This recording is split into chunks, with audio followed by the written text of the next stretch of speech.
함께 나누실 말씀은 디모데전서 6장 11절에서 12절 2절 말씀이 되겠습니다.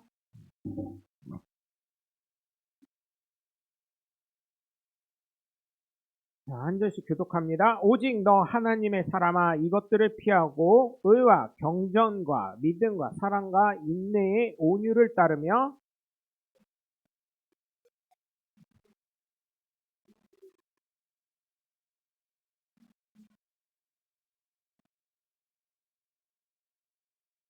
할렐루야. 네. 사람에게는 다음을 세워가면서 살아가야 될 줄 믿습니다. 가정에서도 부모다움, 그죠? 부모님이 부모다움 같아야 되죠?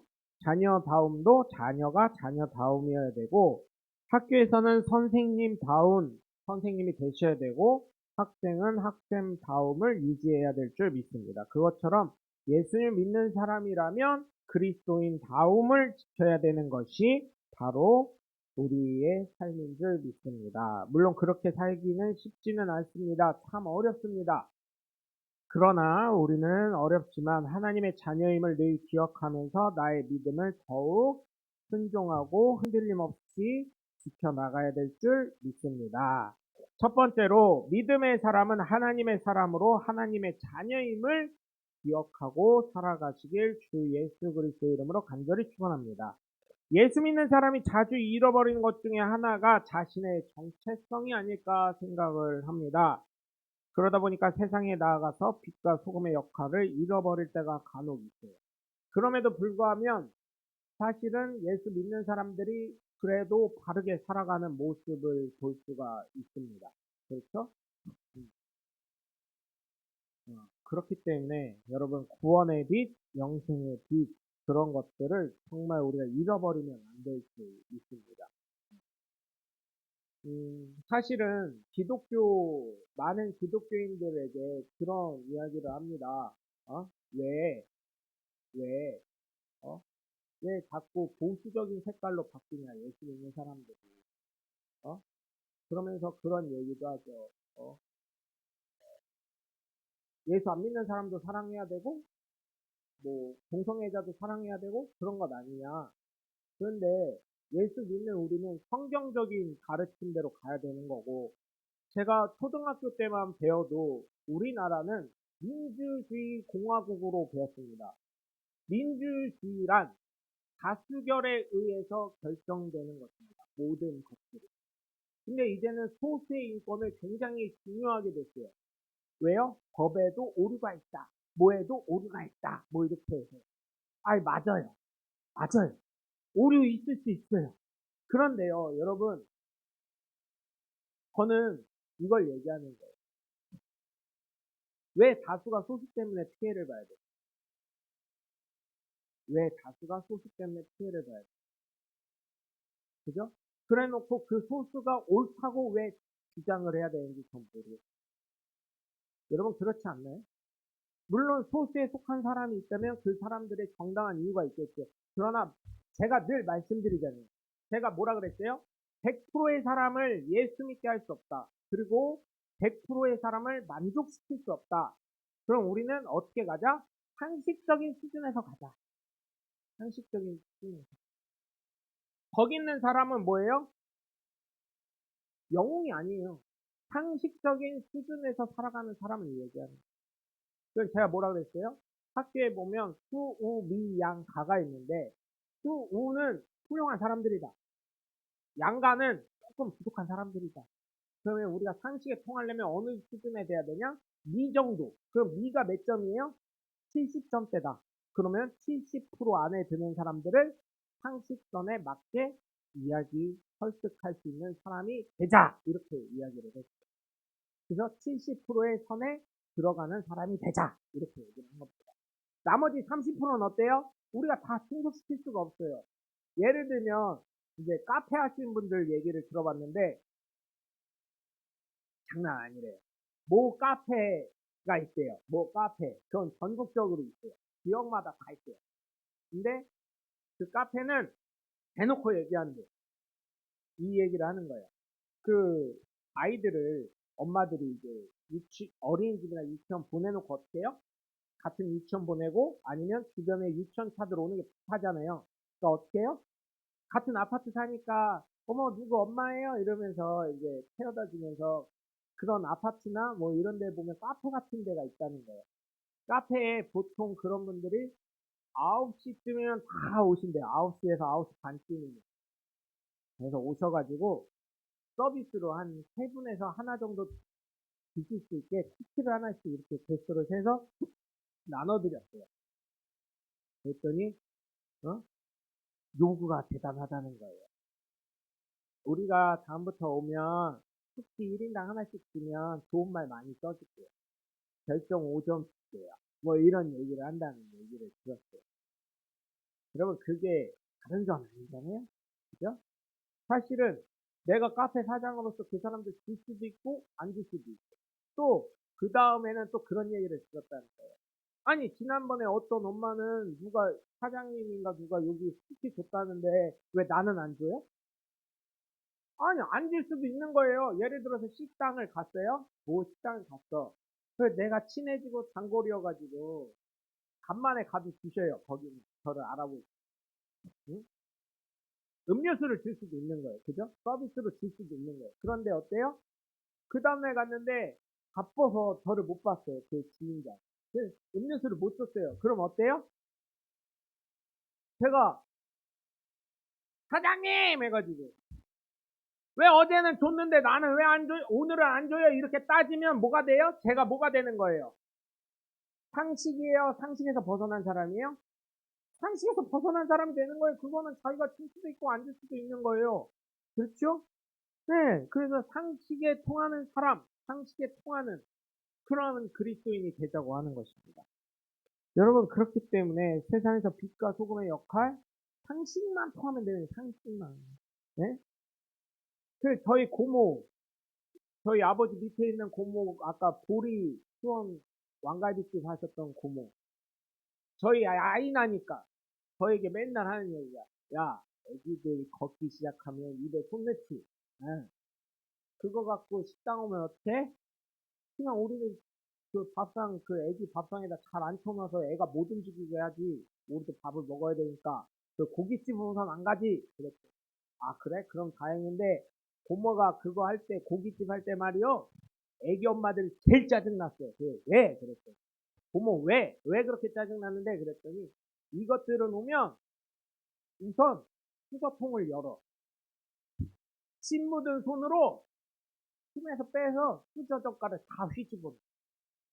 그러면 우리가 고모가 그래요. 거기는 2시부터 5시까지 브레이크 타임을 했대요.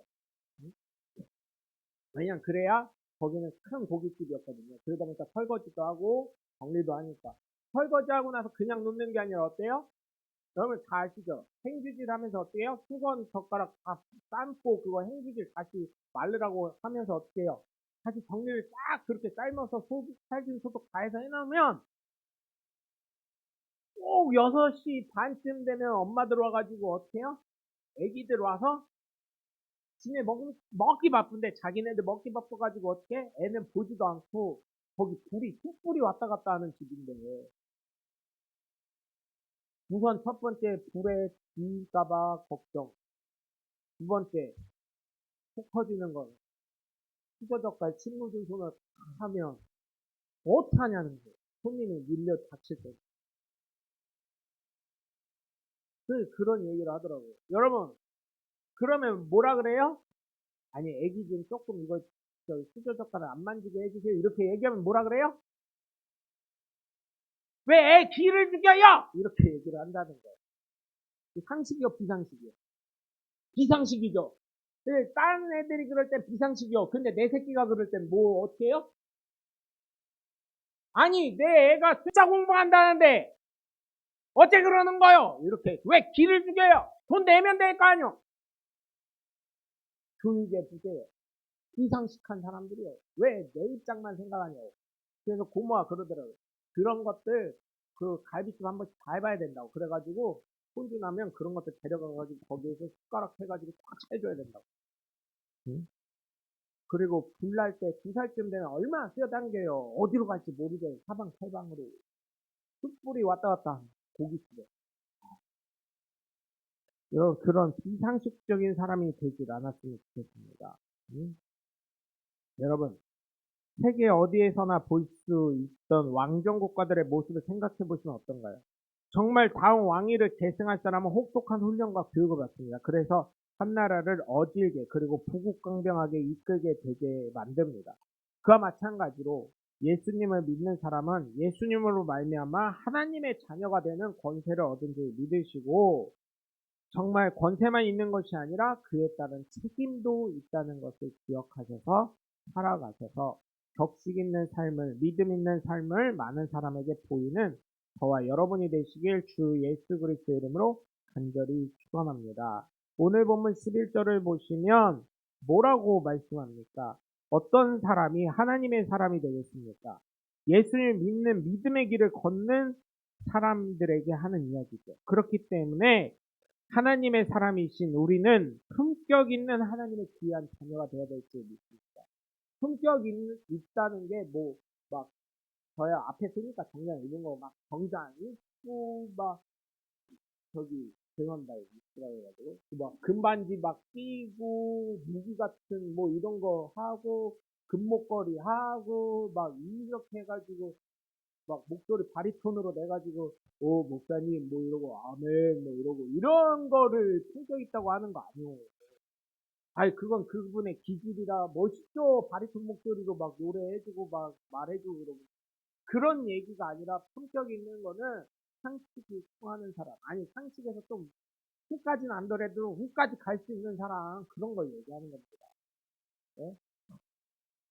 잠바 입고 하나 입고 왔다고 해서 그 사람 잘못된 거 아니고 여름에 반팔티 반바지 입고 슬리퍼 신고 왔다고 어우 품격도 없어 교회 오는데 저게 뭐야 그런 외향적인 걸 얘기하는 거 아니고 여러분 품격이 있다는 게 뭐예요? 정말 믿음의 사람으로서 예수 믿는 사람으로서 살아가는 삶의 본이 된다는 거예요. 그렇다고 여러분 정말 부탁을 드리는 건 외모로 평가 안 하려고 저도 노력을 하는데 이게 외모로 사람인지라 평가가 되긴 하더라고요. 그리고 제가 들은 얘기 중에 집회 가서 들은 얘기 중에 어떤 목사님 그러더라고요. 야 청와대를 들어가고 어? 청와대 들어간다고 미용실 가서 머리를 자르고 어? 옷도 백화점 가서 좋은 거 입고 가는데 사진 찍힐지 모르니까 대통령 앞에 서는 그리고 대통령 만나려면 들어가가지고 접견실에서 2시간 각 잡고 앉아 있어야 되는데 예배 드리러 올때 니네 옷이 그게 뭐냐 이러시더라고요. 그리고 니네 대통령 만나도 2시간 각 잡고 있는데 그것보다 높은 하나님 만나러 오는데 여기에 몇 분 전에 와 있었나? 이러시더라고요. 그래서 아 그때 깨달은 게 그건 이제 어릴 때가 아니에요. 제가 좀 큰 다음에 갔는데 그런 말씀을 못 하신 거예요. 그래서 아 그렇구나. 아 그렇지. 근데 그게 저도 지금도 잘 안 돼요. 사실. 그래도 최선을 다해 노력하려고 하고 있습니다. 그래서 여러분 하나님 앞에 오실 때는 그래도 최선을 다해 주시길 제 앞이 아니라 하나님 앞이라고 생각하시고 그렇게 해주시면 감사하겠습니다. 아니 반바지 반팔 입고 와도 된다며. 아니 그래도 돼요. 그게 제일 좋은 옷이면 그렇게 입고 오세요. 어떤 분이 그러더라고요. 제일 좋은 옷 입고 오라 그랬다고. 그래서 제일 좋은 옷 입고 오라 그래서 집에서 제일 비싼 구찌 명품 반팔티에 어? 어? 샤넬 반바지에 그 다음에 프라다 그 쪼리를 신고 오신 분이 있어요. 그거 뭐라고 해 그거를. 그래요 안 그래요? 제일 비싼 거요. 제일 좋은 거고. 어? 그- 그걸 갖고 아우 씨 이럴 순 없잖아요. 품격 있는 옷이요. 그분은 그게 제일 비싼 거니까. 응? 제가 봤을 때는 제가 그때 그분 그 옷 입고 왔을 때 봤을 때는 그 집회 오신 사람들 중에 목사님보다도 제일 좋은 비싼 옷이랑 신발 신고 오셨어요. 차는 벤츠에서 딱 내릴 수 있는데 무슨 깡패처럼 벤츠 그 일수 가방 같은 거 있잖아요. 그거 딱 하나 하고 한 손에 핸드폰 딱 들고 뒤에는 구찌 티 명품 티에 바지 또 샤넬 바지에 밑에 쪼리는 프라다 쪼리 신고 음. 그거 충격 없다고는 할 수는 없잖아요. 예? 그런 것처럼 여러분 정말 우리가 믿음으로써 하나님의 자녀임을 꼭 기억하시면서 살아가시길 주님의 이름으로 간절히 축원합니다. 두 번째, 믿음의 사람은 하나님의 사람으로 영적 전쟁에서 승리하는 사람인 줄 믿으시길 바랍니다. 우리가 이 세상을 살아갈 때 선택이라는 것을 합니다. 그런데 이 선택을 움직이게 되는 것은 지금까지 내가 살아온 삶을 바탕으로 합니다. 그쵸? 그런데 그 삶에는 늘 영적인 치열한 전투가 있습니다. 음? 세상에 수많은 사람 한번 생각해 보세요. 아무리 이 세상에 명예가 높고 돈이 많다고 늘 근심이 있고 불안한 사람을 있는가 하면 아무리 가난하고 누가 알아주지 않는다 해도 행복해하는 사람이 있습니다. 그러면 눈으로 보는 형상적인 사회적 지위와 삶의 질은 엄청난 차이가 있지만 그것에 따른 정신적인 질에도 엄청난 차이가 나야 하지만 꼭 그렇지만 않다는 거예요. 우리나라는 우울함이 많은 나라입니다. 자살이 많아요. 근데 부탄 같은 나라는 엄청 행복해 한다는 거예요. 부탄이 어디 있는지도 잘 모르시죠? 네. 세상에 아무리 눈으로 보는 형상적인 차이가 있다 할지라도 여러분 삶의 만족도는 어느 누구나 다 틀릴 수 있다는 것입니다. 눈에 보이는 삶의 질과 정신적의 질에는 차이가 있습니다. 왜냐하면 명예가 높고 돈이 많은 사람들의 삶은 생각지 않게 자살하는 경우를 많이 보게 돼요.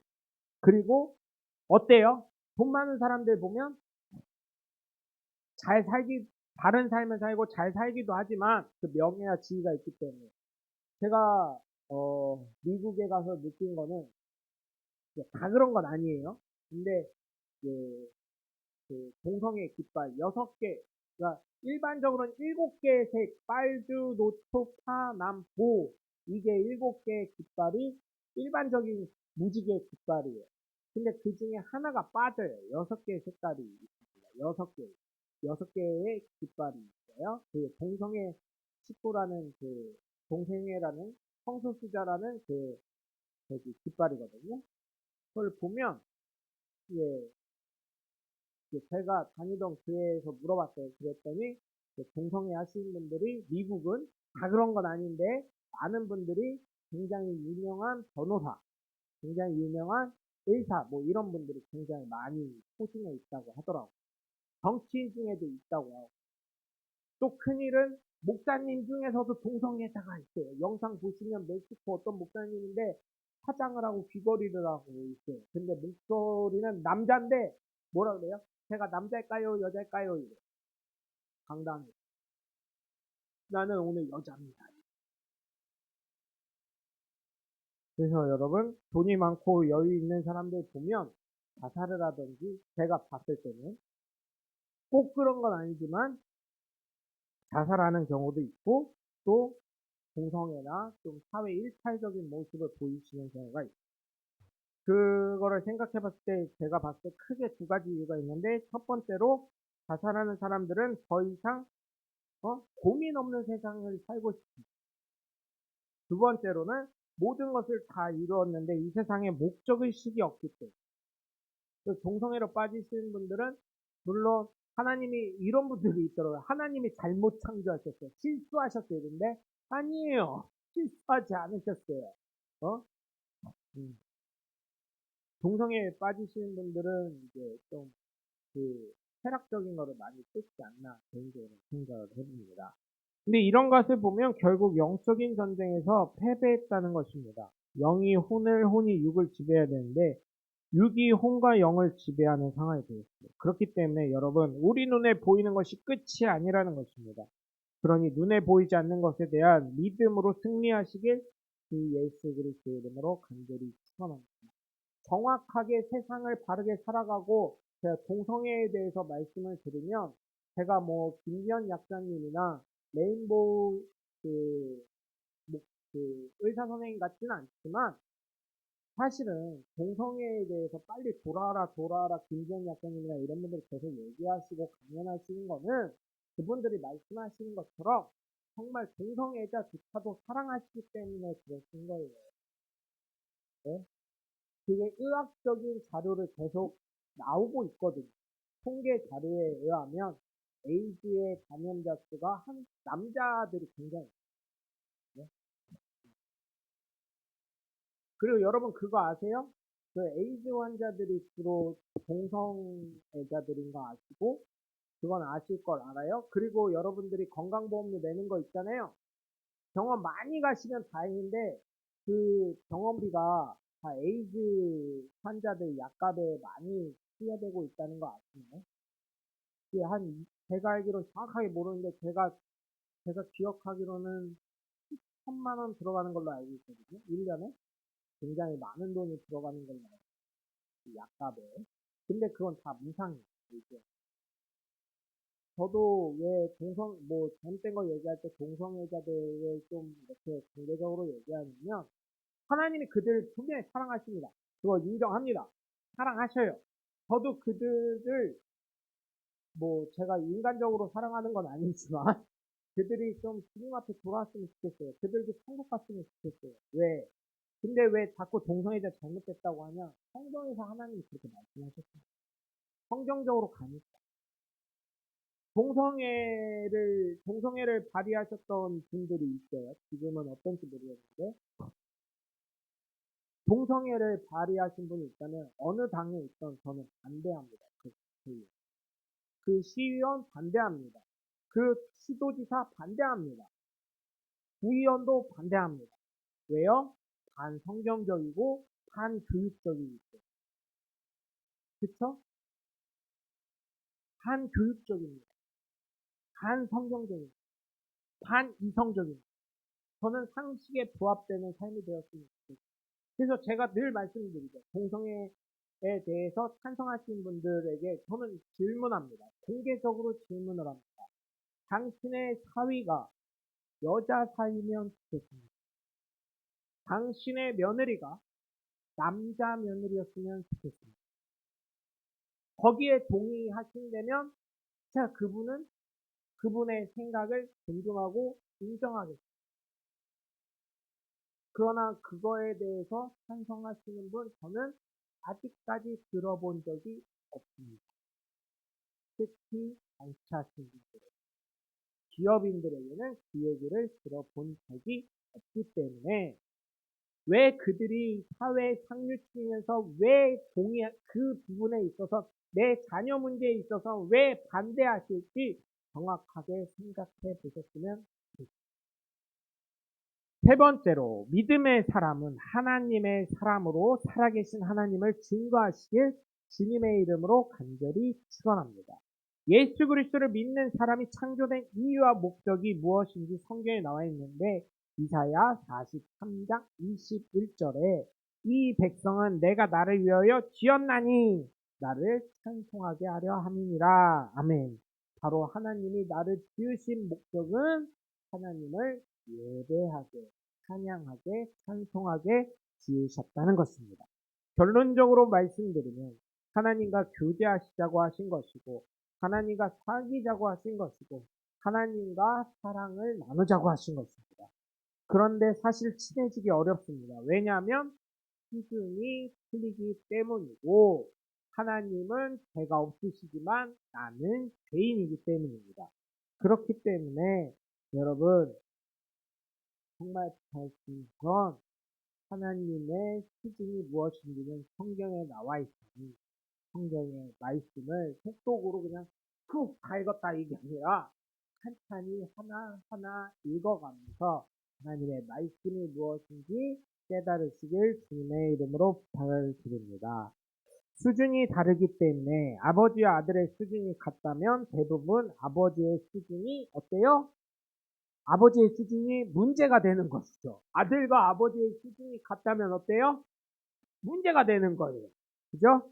그러나 어떻게 피조물 주제의 창조주의 수준을 알 수가 있고 하나님의 계획과 뜻을 알 수 있겠습니까? 그럼에도 불구하고 알 수 있는 방법은 성경을 제가 말씀드린 것처럼 하나하나 천천히 읽어가면서 하나님의 뜻과 하나님의 시선과 하나님의 마음을 깨닫는 것인 줄 믿습니다. 그렇기 때문에 여러분 정말 믿음의 사람으로서 하나님의 자녀로서 하나님의 사람으로서 살아계신 하나님의 말씀을 하나님을 복음을 증거하시는 저와 여러분이 되시길 주 예수 그리스도의 이름으로 간절히 축원합니다.